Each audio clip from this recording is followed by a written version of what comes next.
গাড়ির গতি সর্বোচ্চ সীমায় রেখে ড্রাইভ করছে নিখিল। দিক বেদিক ভুলে গেছে, উন্মাদ প্রায়।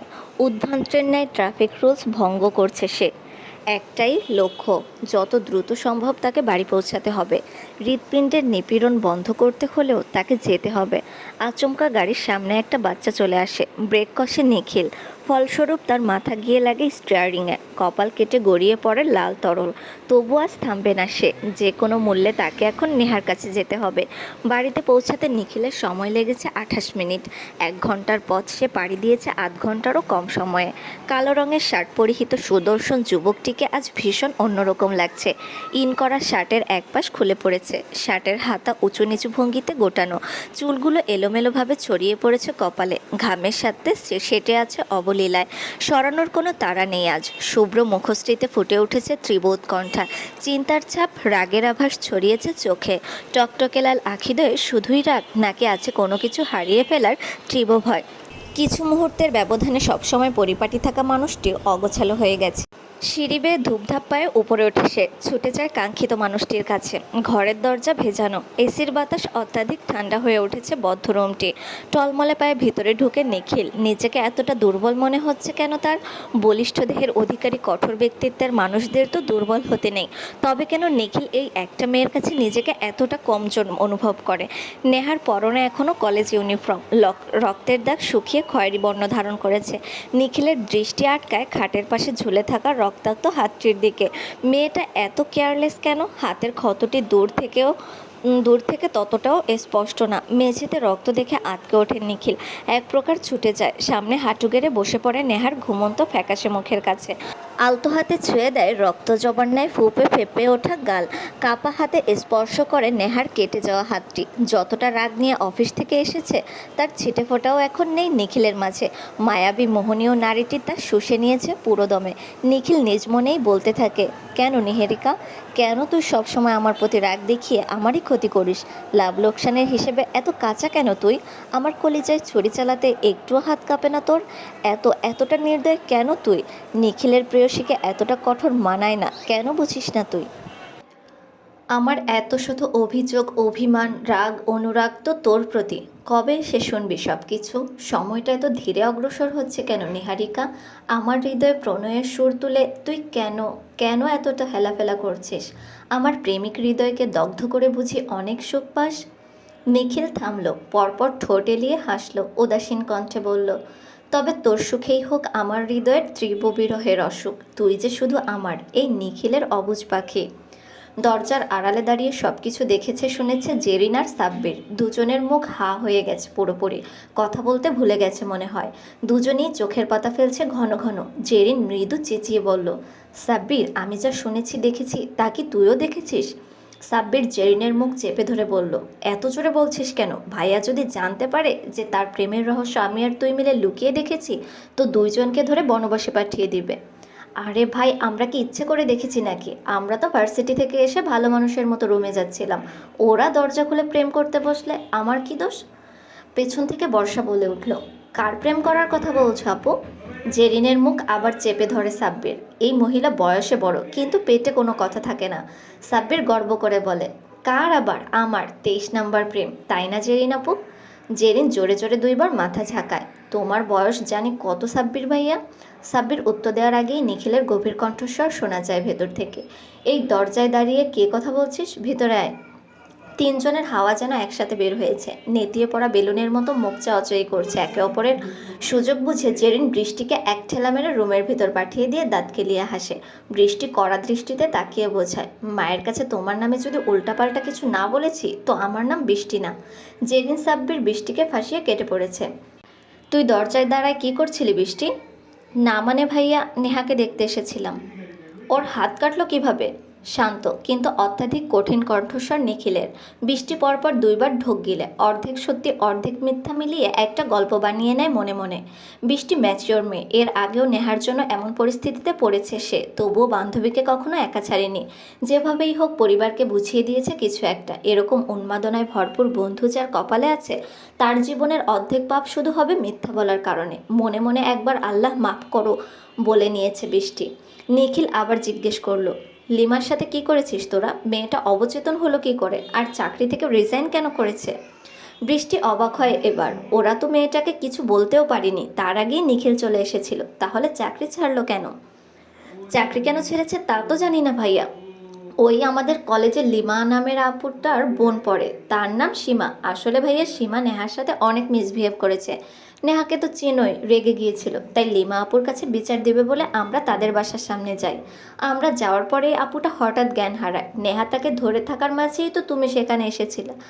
আর বৃষ্টি একবার তাকালো নিখিলের দিকে। নিখিল খুব মনোযোগ দিয়ে বৃষ্টির কথা শুনছে। বৃষ্টি শুকনো ঢোক গিলে মনে মনে বলল, আল্লাহ এবারের মতো বিশ্বাস যাতে করে, এই শেষবার মাবুদ। পরে কি বলছিস না কেন? নিখিলের ধমক শুনে বৃষ্টি দ্রুত বলল, তারপরে তো তুমি না বুঝে নেহাকে বকা দিয়েছো, নেহাকে উল্টোপাল্টা বলেছো সে নাকি লিমা আপুর সাথে কিছু একটা করেছে। পরেই তো তুমি লিমাকে নিয়ে চলে গেলে। নেহাকে বিশ্বাস না করে তুমি একটা অন্য মেয়েকে আগলে নিয়েছিলে ভাইয়া, যা নেহার সহ্য হয়নি। মিনমিন করে কথাটি বলল বৃষ্টি। নিখিলের ভ্রুযুগল কিঞ্চিত কুঁচকে গেল। কলেজে ফিরে গিয়ে সীমাকে দেখে নেহার রাগ আবার বেড়েছে। জেদের বসের আগে নিজ হাতে কাচের টুকরো চেপে ধরেছিল। ডাক্তারকে ফোন করতে বল মাকে।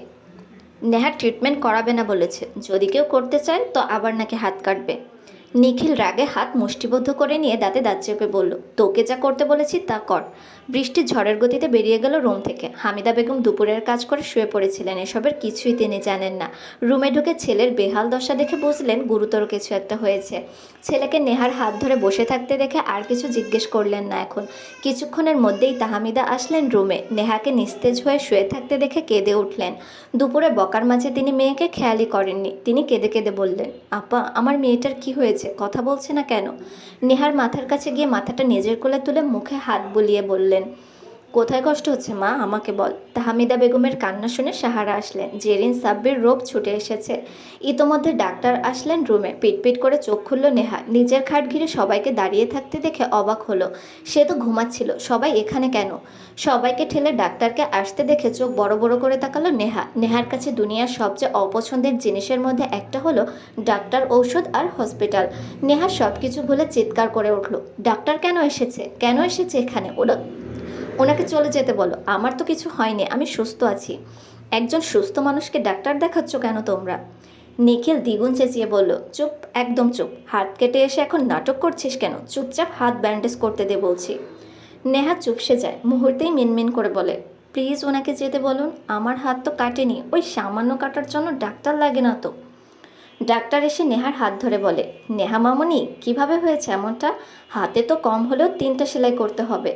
নেহা এবার হু হু করে কেঁদে দিল। সচরাচর কাঁদে না নেহা, মানুষের সামনে তো ভুলেও না। হাত পা ছুঁড়ে কাঁদা শুরু করে দিয়েছে এখন। তাহমিদা মেয়েকে বোঝাচ্ছেন, কিন্তু কাজ হচ্ছে না। নিখিল সবার দিকে তাকিয়ে বলে, সবাই রুম থেকে বের হও এখন, শুধু ডাক্তার আঙ্কেল থাকবেন এখানে। যাও বলছি, নেহাকে আমি সামলাচ্ছি। নেহা নিজের মায়ের আঁচল টেনে বলে, মা আমাকে ওনার কাছে রেখে যাবে না বলছি, আমাকে মারবে, থাপ্পড় দিবে, প্লিজ যাবে না। নিখিল নেহার হাত টেনে ধরে বলে, ছোট মা তুমি যাও বলছি, ওর হাতে ইনফেকশন হয়ে যাবে। কতক্ষণ ধরে এভাবে বসে আছে খেয়াল আছে কারো? সবাই বেরিয়ে যেতেই ডাক্তার নেহার হাত ধরে পরিষ্কার করতে লাগলো। নেহা হাত ছাড়িয়ে নিতে চাচ্ছে বারবার। নিখিল এবার উপায় না পেয়ে নেহার এক হাত চেপে ধরে আর এক হাতে শক্ত করে জড়িয়ে ধরে।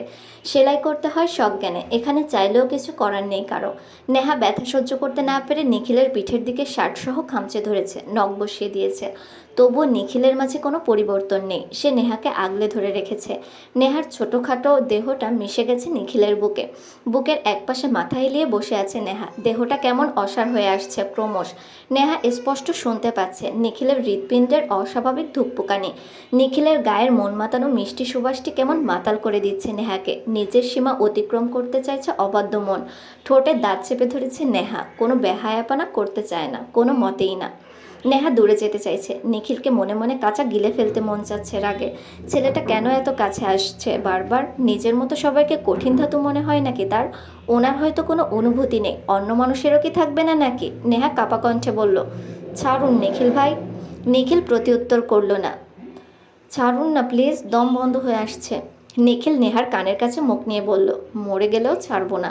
নেহা পড়ে রইল আগের মতো। উষ্ণতায় এবার নেহার ঘুম পাচ্ছে, কিন্তু পারছে না কিছু সময় পর পর শুয়ের খোঁচায় আহ শব্দ করে উঠছে। ডাক্তার চলে গেছে। নেহা আগের মতোই বসে আছে এখনো। নিখিল শান্ত কণ্ঠে বলল, কী রে, এভাবেই থাকার পরিকল্পনা করছিস নাকি? উঠবি না আর? নেহার কানে কথাগুলো পৌঁছাতেই লজ্জা পেয়ে গেল, সরে বসার জন্য তাড়াহুড়ো করলো কিছুটা। তখনই আবার নিখিলের কণ্ঠ শোনা গেল, তুই চাইলে সারা জীবনই এখানে থাকতে পারিস, আমি কিছু মনে করব না। নেহাকে যেন চিন্তা করার বিন্দুমাত্র সময় দিল না নিখিল। ছোটো মাকে পাঠাচ্ছি, ড্রেস চেঞ্জ করে নে। না, আমার এখন ঘুম পাচ্ছে। মুখে খই ফুটছে দেখছি, যা কাজ করেছিস আজকে শাস্তিস্বরূপ 5টা চড় মারলেও তো কম হতো। নেহা হাত নিজের গালে আগেভাগে দিয়ে দিয়েছে দেখে নিখিল ঠোঁট কামড়ে হাসলো, মুখে হাসি বজায় রাখলো সে। এই হাসিটা মিলিয়ে নিতে চাইছে না কোনো, কেন জানি। নেহা দেখলো মুগ্ধ চোখে, এই হাসি দিয়েই আমাকে পাগল করেছেন আপনি নিখিল ভাই, আপনি খারাপ, খুব খারাপ একজন পুরুষ।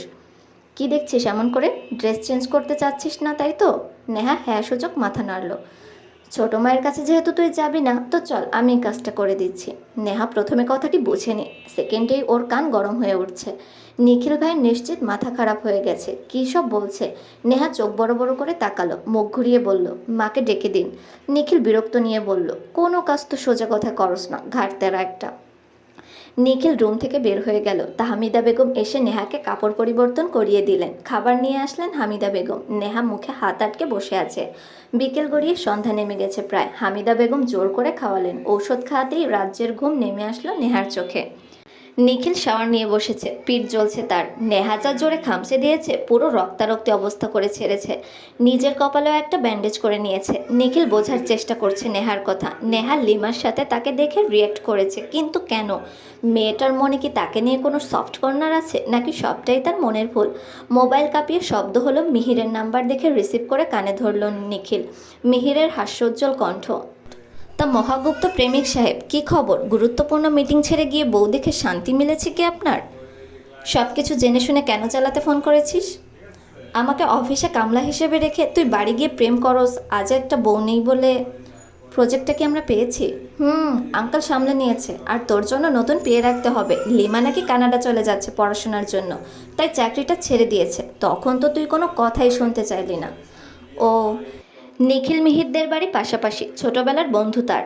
পারিবারিকভাবেও দুই পরিবারের সম্পর্ক ভালো। মিহির অন্যত্র জব করতে চাইলেও তা সম্ভব হয়ে ওঠেনি নিখিলের জন্য। সে বন্ধু ছাড়া একদণ্ড চলতে পারে না। অজ্ঞত চাকরিটা নিখিলের সাথেই করতে হচ্ছে তাকে। রাতে বাড়ি ফিরেছেন নেহার বাবা ও তার মেজো চাচু দুজনই। এসে দেখে গেছেন নেহাকে। মাহফুজ চৌধুরী নিজের কোনো মেয়ে নেই, তার 2 ছেলে। বড় ভাইয়ের 2 মেয়ে, আর নেহাকে নিজের সন্তানের মতোই ভালোবাসেন তিনি। সেতারা বেগম এসেছেন নেহা ঘুমিয়ে থাকার মধ্যেই একবার। যতই রাগ দেখান তিনি, নাতনি হয়তো তার, মায়া তো সবার জন্য সমানই লাগে।